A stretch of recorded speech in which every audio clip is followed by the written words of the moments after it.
Konami Studios.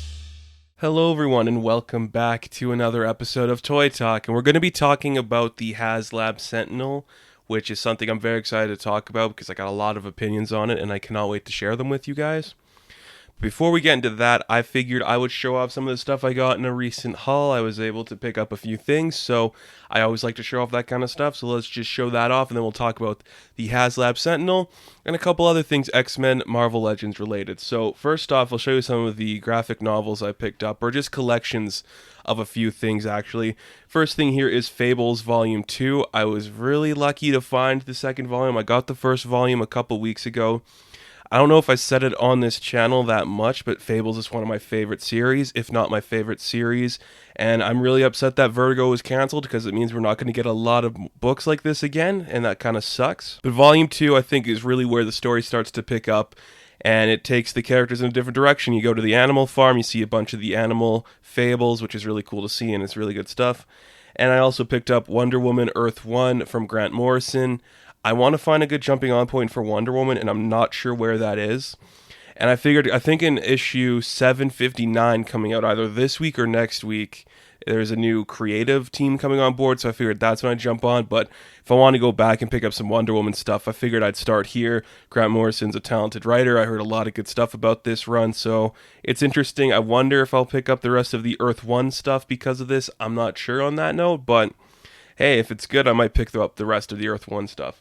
And I did pick up a couple of action figures here. I'll start off with this. I picked up the Star Wars Black Series Gaming Greats Heavy Battle Droid. I know nothing about this game. I think it's Battlefront 2. Yes, it is. I picked it up because I want more battle droids in my collection. You guys can't see, but above here, I only have one battle droid. Where I'm from, it's hard to find them. And then you can't pick them up on Amazon or Hasbro Pulse because they're either sold out or too much money. And I don't know where the right time is to get on those. So this looks pretty cool. Actually, I have to say I love the different kind of coloring. It's got a lot of cool weapons. I'll show you guys a shot of these all out of the packaging. And a bit here, I'll throw them in somewhere in there. But that's really cool. And I also picked up a couple more figures. I got the Marvel Legends Iron Man 2020. I was very hesitant about picking this up, mainly because I think the eyes look a little bad and the mouth looks a little weird. I am not reading Dan Slott's run. I think it's coming to an end soon. He's ending, because Cantwell's taking over in, I think, September or October, so I don't know when Slott's ending his run. It's not for me. I don't really like Slott's run on Iron Man. But I picked this figure up because I don't have the classic Iron Man yet from the 80th anniversary, and I really want to see how that body looks. And it looks pretty good here. I just that head sculpt's a little jarring to me. I'm not sure yet how I feel about that. And I got another Marvel Legends. I got Lady Deadpool. I got a really good deal on this one. It was 20% off where I picked it up, and I don't have any figures from this wave except for because that Laura that I have is from the other wave. I don't really go deep into the Deadpool stuff, but I'm like, I kind of want the Sauron figure. I like that they had to put it's Dr. Carl Lycos on here. I think that's pretty funny. Headpool's a great addition. Like, I think it's a really cool figure, and I'm excited to see what this one looks like out of the packaging. Because I'm looking at the back here, there's like no figures that I really don't want. I love that Laura Wolverine costume. That Bishop looks great. So this was a good pickup. I'm glad I got it for such a good deal. And the last thing I picked up that I want to show you guys is this. When was this? This is the Neca Godzilla based off that poster, and I think it's the 56 poster, if I'm not mistaken. Does it say it in here at all anywhere?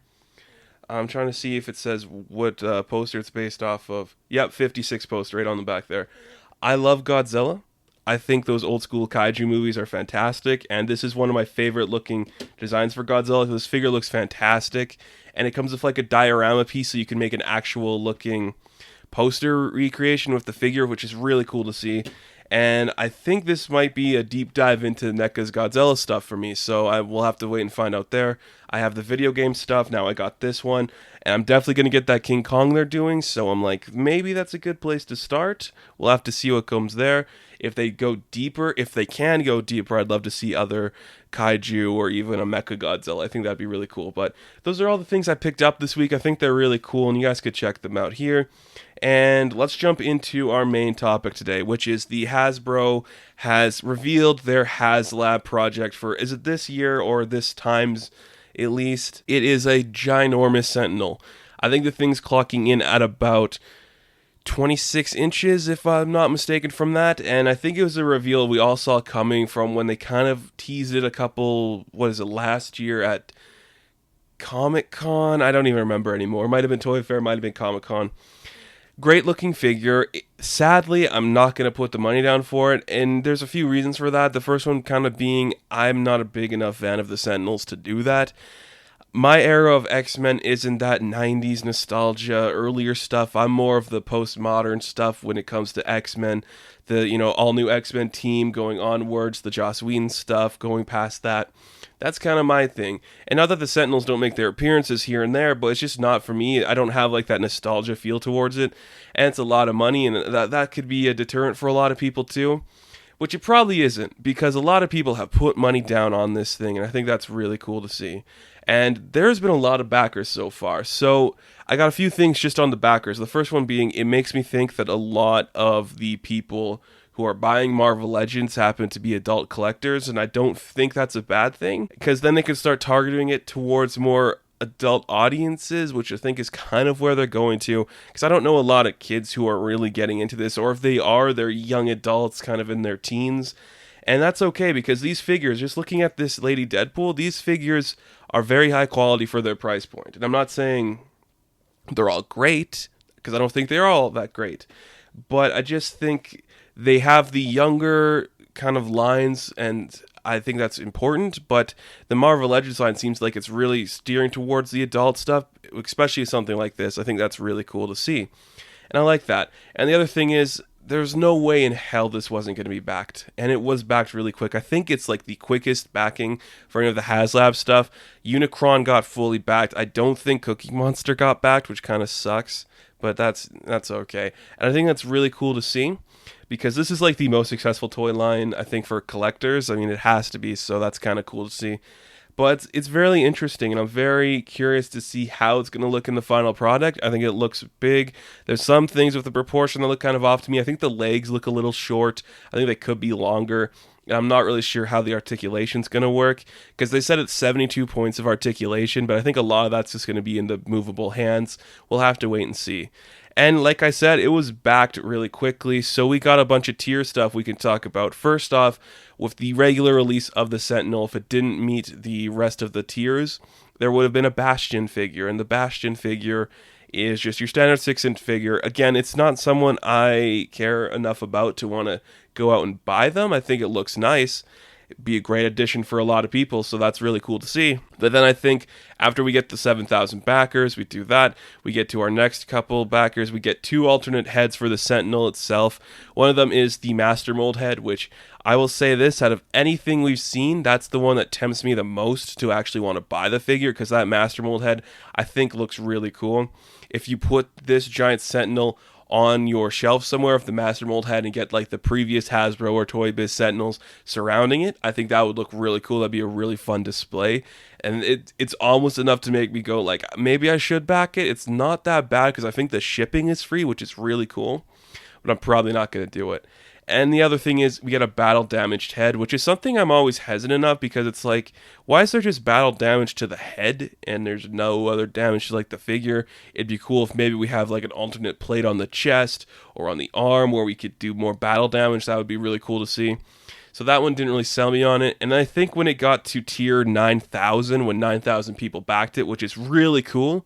I love that a lot of people are backing this. It gives me hope that we're going to see a Galactus or a Beyonder or another big character like that eventually come down the line after we get maybe a couple more things. But I really like this. I think it's really cool. The female Sentinel head, the female Sentinel Prime, it's in the same size as the Bastion, and it looks okay. I mean, it's just the Bastion design on a female body, which it's neither here nor there. I think for some people it's going to be really important to get that. For me, it doesn't really matter, and it's not going to add to me wanting to get the figure. I also think the Bastion figure comes with a Sentinel Prime head, which is interesting to see. I mean, it looks great, and I think a lot of people are going to enjoy it, but for me, it's not enough to make me want to buy the figure, or to pre-order it at least. And it comes out next year, I think fall of 2021. Makes sense. I think a lot of people are going to enjoy it. It looks good. Like, it looks good, and I think a lot of people will be happy with it. For me, though, cost-wise, I don't have the space for it, and I'm not a big fan of the Sentinels. I'm just not going to put money on it because I don't think there's a point to it. But something else I wanted to talk about that I think was kind of mentioned when they did the big reveal on Marvel Monday, or was it Friday? I can't remember anymore.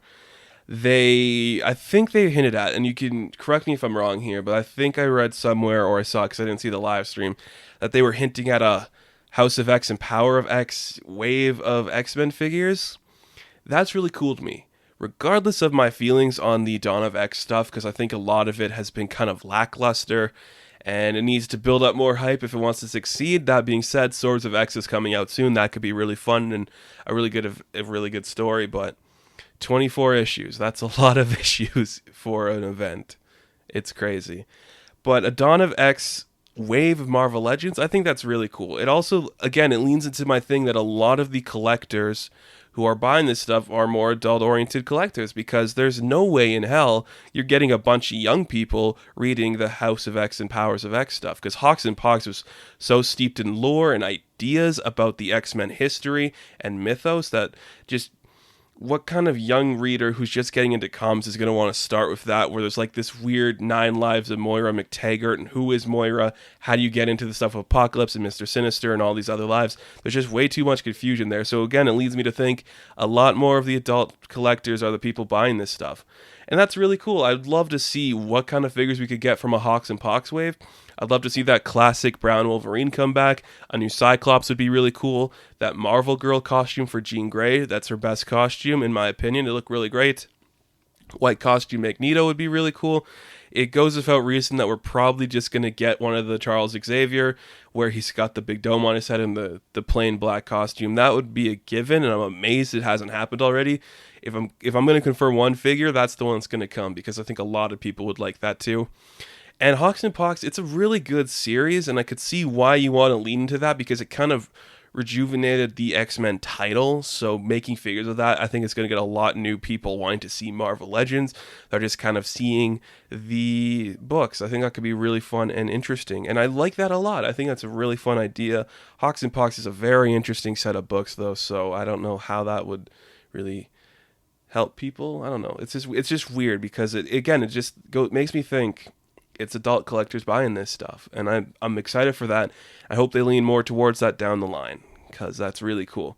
And 9,000 backers on the Sentinel, that's really impressive for being out for a couple days. I think that's really cool stuff, and I'm excited to see the next project they're going to do. Maybe I'll come back and do a video talking about the Dream Haslab stuff from all the companies. There's a few things I'd love to see, one of them being a Millennium Falcon. Just in scale for the 6-inch stuff. That's huge, but it'd be pretty cool, wouldn't it? It'd be really cool to see. So I think that's going to do it for this rendition of Toy Talk. Thank you guys so much for watching. Be sure to like and subscribe to the channel. Of course, you can check me out on Instagram, Patreon, Twitter, all that good stuff. And I'll catch you guys in the next video. Have fun. Stay safe. Good luck.